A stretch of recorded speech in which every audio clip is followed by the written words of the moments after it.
সবাইকে হাক্কানি শুভেচ্ছা। তার অর্থ হলো সত্যের শুভেচ্ছা। সত্য স্বয়ং আল্লাহ। ইসলাম কোনো প্রাচীর সৃষ্টি করে না, ইসলাম সকল মানুষের জন্য শান্তি। যেহেতু ইসলাম যেহেতু শান্তির ধর্ম, এই পৃথিবীতে এমন কোনো সৃষ্টি নাই, এমন কোনো প্রজাতি নেই, আল্লাহর এমন কোনো সৃষ্টি নেই যে সৃষ্টি শান্তি চায় না। কাজেই এই শান্তি সকল জাতি বর্ণ নির্বিশেষে হলো ইসলাম। আর সেই ইসলামকে যারা প্রাচীর ব্রাকেটবন্দি করেছে, সেই কারণেই আজকে মুহাম্মদী ইসলাম। আমরা জানি যে সারা পৃথিবীতে এই ইসলাম কয়েক ভাগে বিভক্ত। মুহাম্মদী ইসলাম, ইয়েজিদি ইসলাম, মুআবিয়ার ইসলাম, ওয়াহাবি ইসলাম, আব্বাসীয় ইসলাম, উসমানীয় ইসলাম। এই ইসলাম তো এত ভাগে বিভক্ত হওয়ার কথা ছিল না। আপনারা জানেন নবী মুহাম্মদ সাল্লাল্লাহু আলাইহি সাল্লাম তিনি গাদিরে খুমে তিনি কোরআনের একটি আয়াত রয়ে গেছে, আপনারা জানেন, অনেকেই জানেন, যে তিনি বলেছিলেন যে আমি যার মাওলা, আলী তার মাওলা। আমার অবর্তমানে হযরত আলী সারা পৃথিবীর এই মুসলিম উম্মাহকে তিনি নেতৃত্ব দিবেন এবং হযরত আলী নির্ধারণ করে যাবেন, তারপরে মুসলিম জাহানের নেতাকে হবেন। এই সিদ্ধান্তটি তিনি দিয়ে গেলেন গাদিরে খুমে। তার পরবর্তী সময়ে কিন্তু নবী মুহাম্মদ সাল্লাল্লাহু আলাইহি সাল্লাম যখন ওফাত করলেন, ওফাত করার সাথে সাথেই কিন্তু ষড়যন্ত্র শুরু হয়ে গেল। এই মুহাম্মদ ইসলামকে নানা ভাবে বিভক্তি করা শুরু করলো। আর সে ধারাবাহিকতায় আজ আমরা এখানে দাঁড়িয়েছি। কাজেই আমার আগের বক্তারা বলে গিয়েছেন, আপনারা জানেন যে এইখানে এই ভারতবর্ষে, এই উপমহাদেশে ইসলামের নামগন্ধ ছিল না, কালেমার দাওয়াত ছিল না। নবী মুহাম্মদ সাল্লাল্লাহু আলাইহি সাল্লাম যাদেরকে প্রেরণ করেছেন, এই ওলিয়া উলিয়াদের নাম আপনারা শুনেছেন। হযরত শাহজালাল, শাহ আলী, শাহ পরাণ, হযরত খাজা মঈনুদ্দিন চিশতি, শাহ সুলতান কমরউদ্দিন, যেখানে যারা শুয়ে আছেন, তারাই কিন্তু হাজার বছর আগে এই দেশে এসে সর্বপ্রথম কালেমার দাওয়াত দিয়েছেন। এই হযরত খাজা মঈনুদ্দিন চিশতি 90 লক্ষ বিধর্মীকে এই দেশে মুসলিম তৈরি করে গেছেন, যার ধারাবাহিকতায় আজকে আমরা মুসলমান। আমরা এই মুসলমান যে দাবি করি, আজকে যারা নাকি এই ইসলামের বিরুদ্ধে ষড়যন্ত্র করছে, ইসলামকে যারা বুঝছে না, আজকে যারা মারাদার ভাঙছে, তাদেরকে এই শিক্ষাটা কে দিয়েছে? আসলে ইসলামকে বহুভাগে বিভক্ত করার কারণটা ছিল সর্বপ্রথম এই ইহুদি এবং খ্রিস্টানরা এই মুহাম্মদ ইসলামকে সারা পৃথিবীতে প্রতিষ্ঠা করার জন্য তারা দিবে না। সেই ষড়যন্ত্র আগের থেকে শুরু হচ্ছিল, আজও অবধি চলছে। আমি জানতে চাই যে আজকে বাংলাদেশে যারা রাজনীতি করছেন, তারা ইসলামের নাম নিয়ে অনেকে রাজনীতি করছেন। তাহলে ইসলাম নিয়ে তো রাজনীতি করার কথা না। ইসলাম তো শান্তির ধর্ম। ইসলামের নিয়ে রাজনীতি করছেন। ইসলাম তো শুধু আপনার দলের না, ইসলাম অন্য দলের না। ইসলাম তো সকল মানুষের জন্য, সকল প্রজাতির জন্য ইসলাম। আর ইসলামের পূর্ব শর্ত হলো ইসলামটা হলো সর্বশেষ কথা। তার আগের অর্থ হলো ইসলাম শান্তি চাইতে হলে আমাকে সমর্পণ করতে হবে, আমাকে আত্মসমর্পণ করতে হবে। কার কাছে আত্মসমর্পণ করতে হবে? নবীর কাছে। নবী তো নেই এখন রাসূলের যুগ, রাসূল এসেছেন, ওলিয়া উলিয়াদের যুগ এসেছে।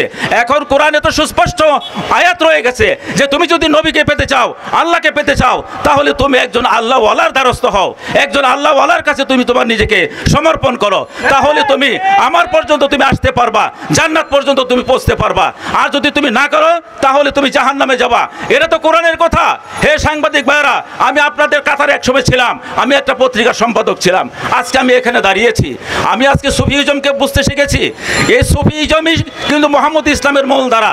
এই ধারার বাহিরে যারা আছেন, তারা আসছে কোত্থেকে? নবী মুহাম্মদ সাল্লাল্লাহু আলাইহি সাল্লাম ওফাত করার পর হযরত আবু বকর, হযরত উসমান, হযরত উমর, তারাই কিন্তু নতুন নেতৃত্ব সৃষ্টি করেছেন। নবী বলে গিয়েছেন মাওলায়াত হবে, যারা নেতৃত্ব দেবে সেই নেতৃত্বের পদ হবে মাওলায়াত। কিন্তু পরবর্তী সময়ে এই তিনজন মহান এই খলিফা, তারা কি করে খলিফার পদবি তারা প্রবর্তন করলেন। সেই ধারাবাহিকতায় এবং তাদের রাজতন্ত্র কায়েম করার জন্য, ভোগ বিলাসের জন্য, তারা তাদের ব্যক্তি স্বার্থের জন্য তারা সেই খেলাফতের দায়িত্ব তারা প্রচলন করেছেন। কাজে আমরা সেদিকে যেতে চাই না। আমি বাংলাদেশের প্রেক্ষিতে বলতে চাই, আজকে দেশের যে পরিবর্তন আসছে, আমি আজকে যারা অন্তর্বর্তীকালীন সরকার এসেছেন, আমি অন্তর্বর্তীকালীন সরকারের প্রধান উপদেষ্টার কাছে বিনীত নিবেদন করতে চাই, আপনি কিন্তু সকলের, আপনি সারা বাংলাদেশের, কিন্তু আপনার উপস্থিতিতে আপনি প্রধান উপদেষ্টা হিসাবে আপনার এই বাংলাদেশে একটা মাজারে তো আগুন দেওয়ার কথা না, একটা দরবার ভাঙ্গার কথা না, মন্দির ভাঙ্গার কথা না। মন্দির, বেগুড়া, মসজিদ, এখানে কোনো পার্থক্য নেই।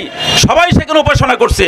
হিন্দুরা যার উপাসনা করছে, মুসলিমরা তারা উপাসনা করছে এবং খ্রিস্টানরাও করেছে। উপাসনা সবাই করছে, একজনের করছে, কারণ আল্লাহ এক, আল্লাহর বাইরে কারো কারো ইবাদত হতে পারে না। কাজে আপনি যদি সেই বিষয়টি বুঝে না থাকেন তাহলে কোরআনে ঢোকেন, কারণ কোরআনের তাফসীর বাজার সয়লাভ হয়ে গেছে। আজকে ইহুদি খ্রিস্টানদের ষড়যন্ত্রের শিকার হয়েছে আমাদের পবিত্র আল কোরআন। এই কোরআনকে তারা নানাভাবে ব্যাখ্যা করেছে, নানাভাবে তাদের নিজেদের মতামত ব্যক্ত করেছে, কিন্তু কোরআনের মূল যে আদর্শ, মূল যে সত্য, সেই সত্য কিন্তু সকল কোরআনের তাফসীরে কিন্তু আমরা পাই না। কাজেই কোরআনে ঢোকেন। আমি অনুরোধ করবো যারা আজকে উপদেষ্টা হয়েছেন, বাংলাদেশের রাষ্ট্রীয় ক্ষমতায় এসেছেন, অনুরোধ করবো আপনারা কোরআনে ঢোকেন। আজকে যারা ইসলাম নিয়ে কথা বলছেন, আমার মনে হয় যে অনুরোধ করছি, যেহেতু ওলিয়া উলিয়াদের বাংলাদেশ এই দেশে, আপনারা মুসলমান আমরা হয়েছে শুধু ওলিয়া উলিয়াদের কারণে। তারা সত্য মানুষ, যারা শুয়ে আছে সেখানে সত্য মানুষ। সত্য মানুষ কারা? সত্য স্বয়ং আল্লাহ। আল্লাহ অসীম, সে অসীমের প্রতিনিধি ওলিয়া উলিয়া গাছ কুতুবগণ, তারা আজকে বিভিন্ন মাজারে শুয়ে আছেন। সেখানে আঘাত করা মানে কি? গোটা মানব জাতির উপর আঘাত করা, গোটা শান্তির উপর আঘাত করা। এই আঘাত থেকে বিরত রাখার জন্য আমি মাননীয় উপদেষ্টার কাছে আমি বিনীত অনুরোধ করছি, আপনার পরিষদের একজন মানুষও যদি কোনো মাজারে আঘাত করে তাহলে তার দায় দায়িত্ব আপনি প্রধান উপদেষ্টা, আপনাকে নিতে হবে, আপনার পরিষদকে নিতে হবে। এখানে বলছে যে মন্দিরে পাহারা দেয় আর মাজার ভাঙে, কিন্তু না, কোনোটাই ভাঙা যাবে না। ইসলাম শান্তির ধর্ম বলাই আছে আল কোরআনে, যার যার ধর্ম তার তার। এই আয়াতে যদি তারা বিশ্বাস না করে, এই আয়াতের বাংলা যদি তারা না বুঝে থাকে, তাহলে তারা সেই অপকর্মগুলি করছে। আমি বিনীত অনুরোধ করব যে আজকে এই পরিষদের প্রত্যেকজন সদস্য যারা আছেন তারা কোরআনে প্রবেশ করুক, ওলিয়া উলিয়াদের জীবনী পড়ুক, তারা কোথেকে আসছে, কিভাবে আসছে, তারা কি প্রচার করছে, আর তার সেটা রূপান্তর কিভাবে হচ্ছে।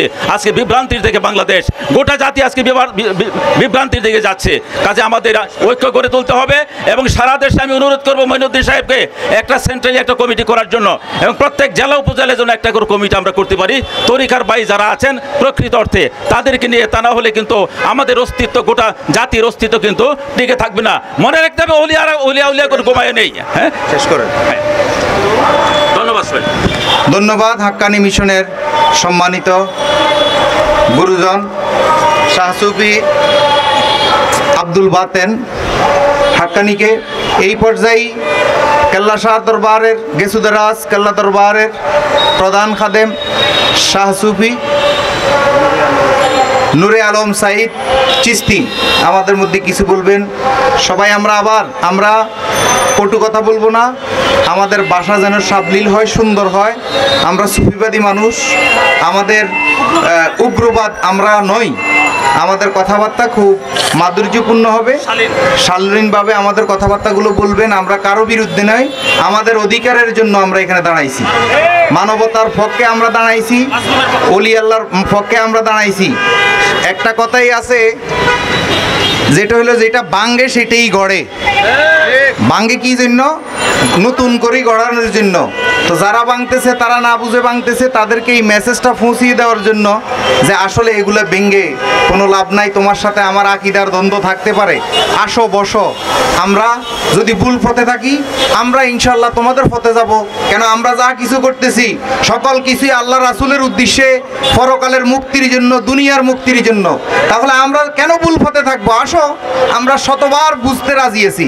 আর যদি তোমরা না বুঝো আমরা তোমাদেরকেও হাজারবার বুঝাই দিতে রাজি আছি। কিন্তু আমরা দাঙ্গা হাঙ্গামা চাই না।